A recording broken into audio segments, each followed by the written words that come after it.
নমস্কার, এসবি নিউজে আপনাদের সকলকে স্বাগত। শিক্ষা দুর্নীতি, চাকরির অনিশ্চয়তা, শিল্পায়নের দাবি, নারী নিরাপত্তা সহ একাধিক দাবিতে সরব হয়ে সোমবার বাম ছাত্র যুব সংগঠন মেদিনীপুর শহরে জেলাশাসক দপ্তর অভিযান সংগঠিত করেছে। এই মর্মে 10ই সেপ্টেম্বরই তারা একটি বিজ্ঞপ্তি জারি করে এই অভিযান সম্পর্কে জানিয়েছে।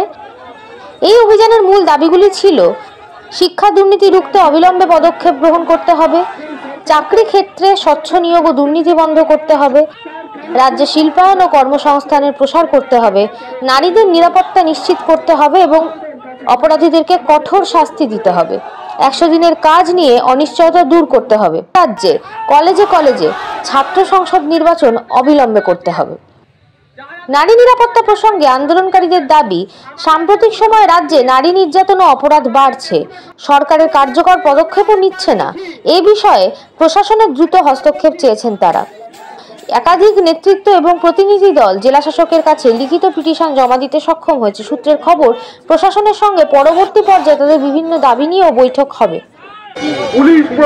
আমরা বামপন্থী ছাত্র যুব সংগঠনের পক্ষ থেকে আজকে শিক্ষা এবং কাজের দাবি দিবস আমরা অভিযানে সামিল হয়েছি।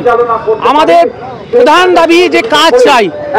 গোটা রাজ্যে 9.5 বছর পরে একটা এসএসসি পরীক্ষা হলো, সেই পরীক্ষায় কারা কাজ পাবে?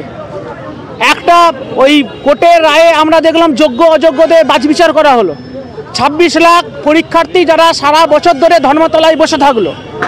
চাকরি কারো অযোগ্য তালিকার মধ্য দিয়ে অনেকের চাকরি গেল।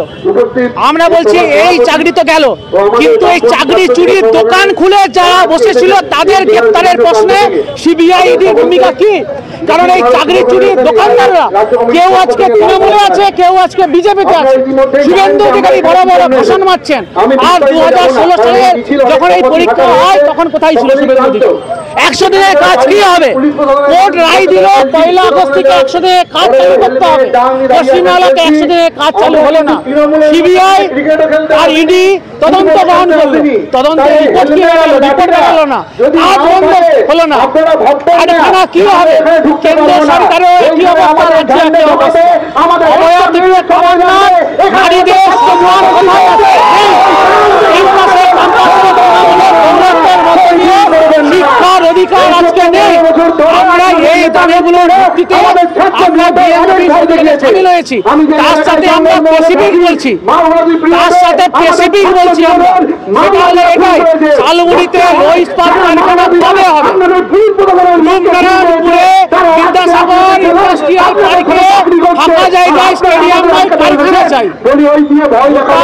মেদিনীপুরে কারখানা কি হবে? পরিযায়ী শ্রমিকের ভবিষ্যৎ কি হবে?